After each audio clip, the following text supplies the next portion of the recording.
Hi and welcome to today's live chapter reading of The Heart of Baker Bay by Danielle Jacks, courtesy of Itsy Bitsy Book Bits. Chapter 1. I'm having a bad day. The drizzle of rain wetting my brown hair is the least of my worries. My phone easily slips between my fingers as I pass it back and forth between my hands. I don't want to call my sister, but I'm out of options. Taking a deep breath, I let it out slowly, then hit the dial button and hold the phone up to my ear.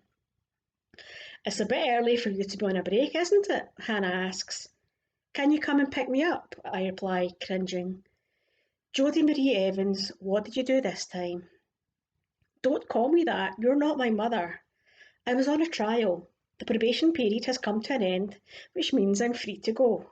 I didn't do anything wrong. I wipe my sweaty palms down my grey dress.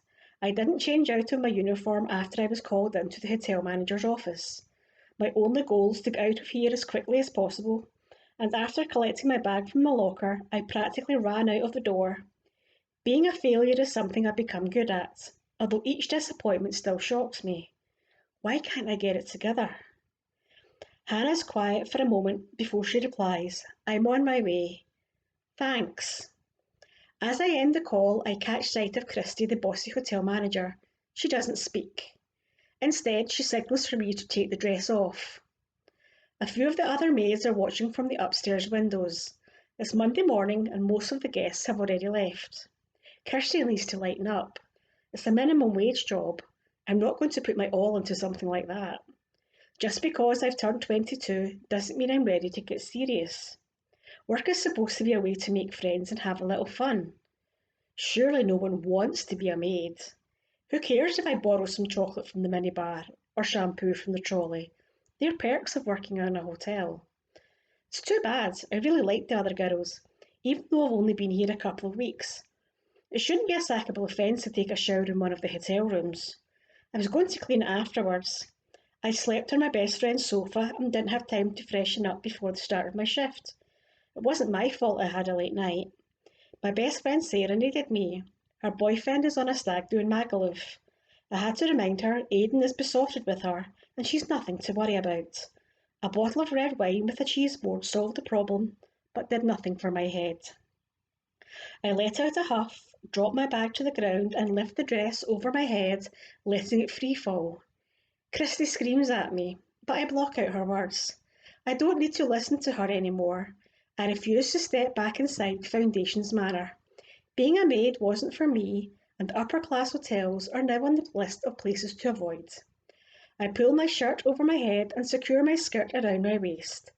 Once I'm decent, I take a seat on the wall and swing my legs like I don't have a care in the world. Christy snatches up the discarded uniform from the floor and storms back into the hotel. 15 agonising minutes later, Hannah's beat-up old Beetle speeds up the drive and she parks in a disabled bay. A few of the girls are still staring from the upstairs windows. I hold my head up high as I walk around to the passenger door and climb inside the car. I lift her nail technician bag onto the back seat and try to act casual. Getting fired doesn't mean I'm a bad person, right? You owe me. Now I'm going to be late for my 10 o'clock, Hannah snaps. I'll do your laundry when I go home to make up for it. She smiles weakly. Hannah hates washing. After working in an industrial laundrette for a month, I got pretty good at removing stubborn stains, and I don't mind washing dirty clothes. It's a shame they had an electrical fire and had to shut down. Simply Laundry was the best company I've ever worked for. I should be mad you've messed up another job. How are we supposed to pay the rent when you keep losing your chances to earn money? We can't all be perfect like you, Hannah. Housekeeping was never going to be a permanent thing for me. Granted, I expected to be there longer than a week, but it means my next adventure will start sooner. Searching through my bag, I find a brush. It slips through my wet hair with ease as I pretend not to be upset by my latest disaster. You shouldn't have dropped out of beauty school. Then you could be working alongside me instead of wasting your time with these lame jobs. Hannah was Beauty Student of the Year 2 years running, whereas I struggled to stay awake during the lectures. It wasn't for me. Nothing seems to be, she sighs heavily. My mum's old words run through my mind. Why can't we be more like your sister? I'm the underdog of the family, the last one to finish any race. I love my sister, but I'm not like her or my workaholic mother. I'm trying to figure out what I should do with my future. I truly am. But nothing seems to be a good fit. I wish I could be more like them, but I'm not. Hannah always had a plan, and the pieces seem to fall together easily for her. She has her life together, which only makes me feel worse. She's the perfect older sibling who sets a good example. She has a good career and a long-term boyfriend, Tim. Her grades were always higher than mine, and she got fewer detentions. I don't have a plan mapped out or career goals in mind. My longest relationship only lasted 6 weeks, and it was always on the rocky side. It sucks I haven't found something or someone for me, but I'm not going to force a situation that isn't meant to be. I can't seem to find someone who likes me for who I am. I don't want to change because someone else thinks I should, not for a man or a job. My mum never got married, so at least I have that going for me. Not that a relationship is going to help me in this situation. Hannah parks her Beetle in a small car park in front of her block of flats. The streets aren't as busy at this time of day, and she manages to get a space close to the entrance. We live on the outskirts of Manchester, not close enough for people to park their cars and walk into the centre, but close enough for us to be true city girls. After climbing out of the vehicle, I make my way up the narrow path. The echo of a car door shutting means my sister is following me. I guess being on time for her next client can't be that important. I pause for a split second before pushing the key into the lock and turning it. I push down the door handle and step inside our small ground floor flat. The door swings wide open, but Hannah will close it. The landline phone rings while we're in the hallway, and I use the opportunity to escape the brewing storm I sense is coming. Once inside my bedroom, I listen to her muffled voice as she talks to the caller. It doesn't seem to be one of her usual clients, as she isn't talking in her professional voice, but I don't linger on the thought for too long. When she hangs up, I grab a celebrity gossip magazine from my shelf and move farther into the room. Her footsteps echo through the hallway as she draws closer. I put a fake smile on when she opens my door, hoping to avoid a lecture. "We need to talk about this, Jodie. How did you get fired?" Hannah asks. "I was not fired," I pout. "Did they say they would think about hiring you on a permanent basis?" She looks optimistic and I cringe. "Well, no. Or at least keep you in mind if another position pops up?" "Nope." This conversation can't end quickly enough. "So they dismissed you?" I rub my arm. "It was a trial. They liked the other girl better," I said, like it's no big deal. "What did you do?" "I didn't do anything wrong, so there's no need to lose sleep over it. There are plenty more opportunities out there. I'm sure the next job will be a better fit." I try to sound positive, even though my sister seems disappointed in me. It's frustrating to think she has so little faith in my ability. A few tiny mistakes don't make me a complete disaster or unemployable. Take my last big failure, for instance. Forgetting to clean the filter before turning on the dryer doesn't make the electrical fire at the laundry my fault. I'm unlucky in workplace, that's all. I'll find something I'm good at, even if I have to try every rubbish job there is. Hannah stares at me, waiting for me to offer more. But what can I say? The truth isn't an option, and she sees straight through a lie. Instead, I make a dramatic huff and bury my head in the magazine. It's an immature move, but I don't feel like adulting right now. She flings open my bedroom door and it slams loudly behind her. Way to go, Jodie. I've managed to get fired and piss off my sister all before midday. Chapter 2. My stomach rumbles with hunger, reminding me I have to leave my room at some point. It's late afternoon and the flat has gone deathly quiet. My sister probably left for work a couple of hours ago. I open my bedroom door and listen for any signs of life. Once I'm certain I'm all alone, I make my way into the kitchen, clip the kettle on and head to the laundry basket. With a pile of dark clothing under my arm, I head to the kitchen. The land phone rings as I pass it in the hall. The washing tumbles out of my grasp while I stay frozen to the spot. I'm on edge since the argument with my sister, and I hope it's not her calling to check up on me. Wishing I was telepathic, I stared at the phone. Maybe it's a company returning their call from one of the other interviews I've had. The phone rings 4 times before I snap out of my daydream. I can't take any more bad news today, but if I don't answer it, I could miss a potential job opportunity, although I'm not sure why they wouldn't call my mobile. After stumbling over the washing, I pick up the phone. Hello, Evans residence, how may I help you? I say politely. Hello, is Hannah Evans there? A husky male voice says. Most of my sister's clients are female, and this guy definitely isn't Tim. The mystery guy sounds kind of hot from the tone of his voice, although the radio presenter I thought I had a crush on turned out to be a 40-year-old man.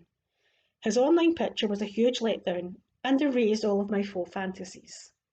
No, sorry, she's not available at the moment. Can I take a message? I'm her younger sister. I sound fairly professional, which already has me dreaming of my own office desk and a headset. A call centre might be the right job for me. Do you know when she'll be home? No, if you'd like to leave a message, I'll be sure to get her to call you back. The caller mumbles under his breath and hangs up. Well, that was plain rude. Before I can stop myself, I hit the return call button. Hello, the botanist tea room. How may I help? The unmistakable male voice said. My breath catches in my throat. This is Grandma Evans' cafe. Why would the mystery guy be calling from there? Can I speak to Molly Evans, please? Get your sister to call me when she gets home, okay? He hangs up on me again. I listened to the dial tone for a few seconds before putting the phone down. See, that's the sort of person who should be fired, not me. I'm always polite to customers. Why would my grandma let him make her calls? My mum's mum is also business-minded, so you'd think she'd want the right person to front the cafe. If we lived closer to her, I'd tell her I could replace him in a heartbeat. Voices come behind me as the front door opens. My sister and her boyfriend are talking loudly as they enter the flat. I quickly scoop up the washing and put it into the machine. After shaking the powder into the drawer and setting the spin cycle off, I make 3 cups of tea. Hopefully she's had time to get over my dismissal. I have the cup and a packet of biscuits on a tray. I make my way into the living room. Hannah and Tim are chattering about the latest true crime podcast. I don't listen to the show, so I can't offer any insight.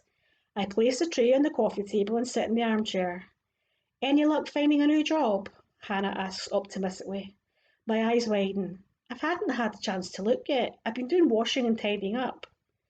It never occurred for me to browse the job sites while waiting for something new quickly. I'm still mourning the loss of my last one. I spent the morning napping to catch up on my sleep. I'm still tired after my late night, but I don't tell her any of this. My social life won't impress her. Give her a break, Han. She'll work it out in time, Tim says, giving me a reassuring smile. I'm grateful he tries to fight my corner at times like this. He often acts as a buffer between Hannah and me, even though he's ultimately on her side. Today I really need someone on my team, or I'll lose my cool. I don't need reminding I'm a failure. I already know I royally fucked up. She's had enough chances. She needs to get a grip on the situation and start getting serious about her future. She can't fool around for the rest of her life. Now is the time to start climbing the career ladder.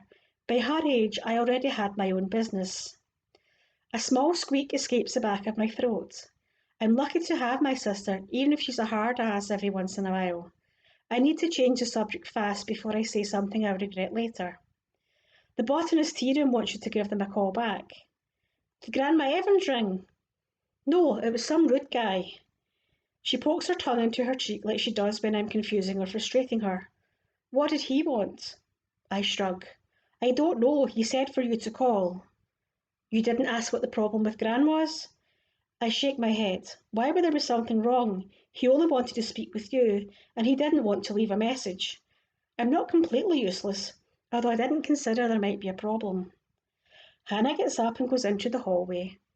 The walls are paper thin, and it's obvious she's called the cafe, even if I can't hear the conversation clearly. Don't take her words to heart. You know she only wants the best for you. She'll come around eventually, Tim says after a few minutes. I'm over this conversation, even if Tim's trying to help. How was your day? Good. I got a bonus from a web design I created for a gaming company. At least one of us has some luck. I have some bad news, Hannah says as she re-enters the living room. Her eyes look puffy and her fingers shake as she lifts them up to her bottom lip. We both wait for her to continue as a bad feeling settles in the pit of my stomach. Gran's hurt her arm. She needs some help with the tea room so she can rest her injury for a few weeks. It's a long shot, but I'm going to try and move some clients around so I can take some time off.